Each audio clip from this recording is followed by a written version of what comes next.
Officials from the Tambo and King Sabata Dalindyebo municipalities in the Eastern Cape, they've been visiting various centres in Mthatha, which are housing the flood victims. Their visits follow concerns over the allocation of relief aid. Newzroom Afrika's Liyema Vumisa is following that story for us, and he joins us live. Liyema, good evening to you. Let's start with these claims that people occupying these BNBs are not necessarily victims of the floods that we saw recently. Fill us in exactly on what the officials have been telling you.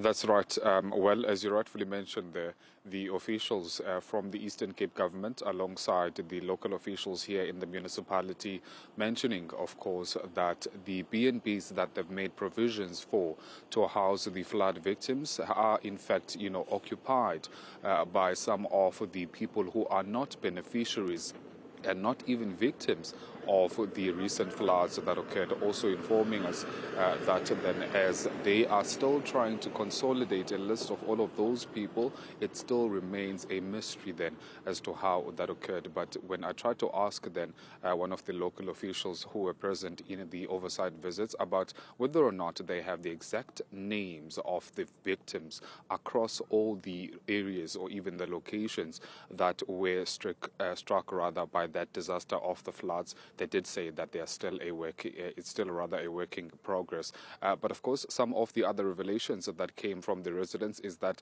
their concern primarily seems to be the relocation then to the other land that has been made available by the local municipality. We understand that it is Maiden Farm.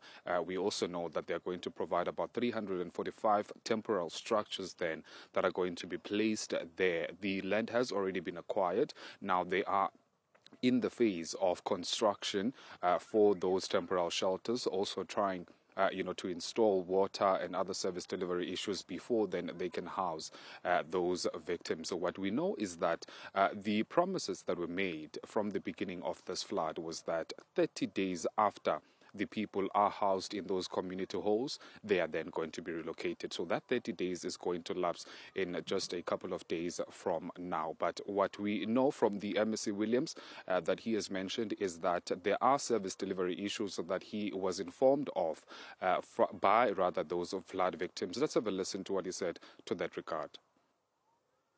The assessment so far is that there are still service delivery challenges. You have heard and listened to the communities complaining about water.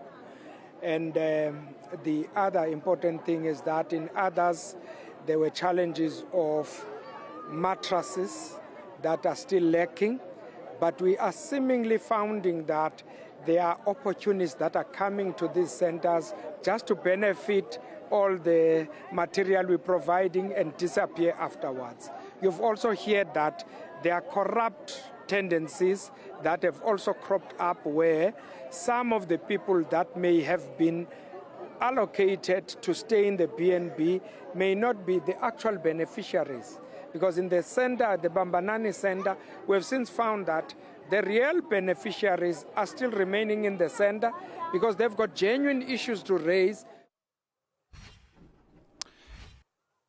And of course, the MSC also mentioning that although there are challenges that they are facing, but he is, upon the assessment that he made, sees that as far as care is given to these residents, that is satisfactory. But also urging some other victims who have not reported their matters that can, be also housed to please come forward, and those that are at the community centers currently who can go back to their houses, they are going to make a commitment to them that as government they are going to rebuild then their homes. Let's have a listen to that. But so far I seem not to find anything around their care as it relates to health, because mobile services are being provided to them. Food is also catered to them, and I've seen that because it's cold, it's winter, heaters are being provided to them. And it's only that people are allocated in a mass care center. It won't be as comfortable as if you are at home. So we kind of accept that situation. But we're making a call to them to say, those who've got houses that have been flooded but are in a state where we can repair them so that they can be usable again, we would encourage those ones to go back home. We will fix those houses through our own program from Human Settlements so that those houses can be habitable again.